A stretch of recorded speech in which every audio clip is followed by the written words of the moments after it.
day, trending na trending talaga itong chocolate from Dubai. Ito nga ay may pistachio sa loob. At grabe day, ang dami nang nagtatry. Kaso sobrang mahal naman talaga nito day. Tingnan mo naman, kagat pa lang day, tinatakam na tayo. Jaja, gusto mo lang yan eh. Ay day, kahit gusto natin kung hindi naman afford. Kasi nga day, yung isang bar nito ay nagkakahalaga na 1,900. At dahil trending na trending nga, may possibility pang magmahal day. Tingnan nga natin kung ano yung mga reaction nila. At nang sabay-sabay na lang tayong matakam day. So, ganito pala yung lasa ng mamahaling chocolate.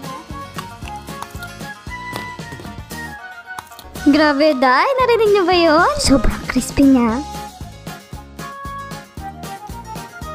Ay day, tama na at maglalaway na tayo. Ba't ganyan kayo? At habang nanonood nga ako nito day, nagpapanils ang ate ko at nagyayapang mag-inoki roll. O, tignan nyo naman. At hindi namin alam, pagkatapos namin kumain, meron siyang dumating na nilalang move day. Pinakuha niya nga kay Dek sa bunso namin. At ito na nga day, nag-order pala siya dito. At sa mga oras nga na ito ay sobrang saya namin.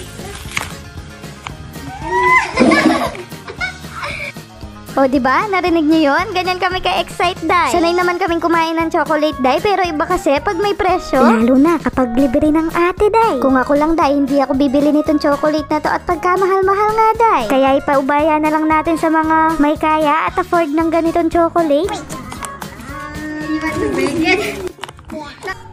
Ayan nga, day. At gusto pa ni Ate Jasha pa yung mag-break. At dalian nyo, day. At excited na ako sa tikiman. Tignan nga natin, anong lasa ng 1.9 na chocolate na yan?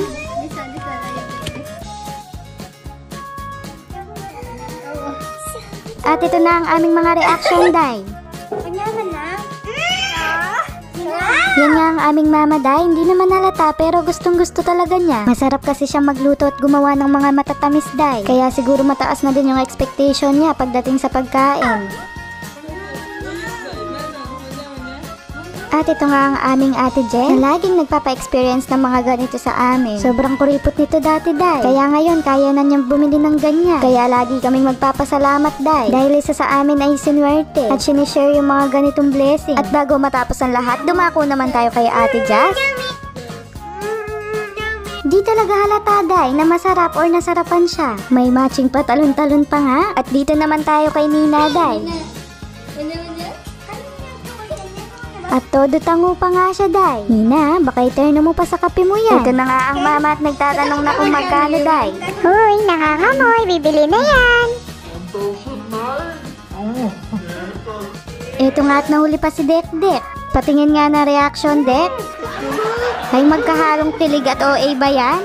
Dek naman, reaction lang kinukuha na. Parang papunta ka na sa endorser. At kumustahin naman natin yung nagsosolo dito sa may hagdanan.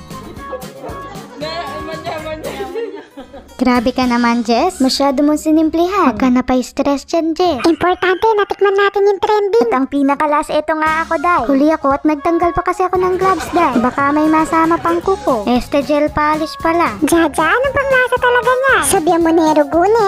Oy, niyat sabihan ke. Eh, yaman chocolate. Milk chocolate ya talaga yung alasa mo. Ating pistachio, eh, may man talaga alasa, day. Kasi mag-enjoy ka kitang pagka-crispy na kinlibutad. Nabala mo lalasang itang corn cereal. Tutu, day, baka enjoy yung kakanon. At nung mahilig kong mag-movie. Iwan na siguro yung pagtripan nyo. At sigurado kayong may gastos, day. Sasabihan ko kaya kayo.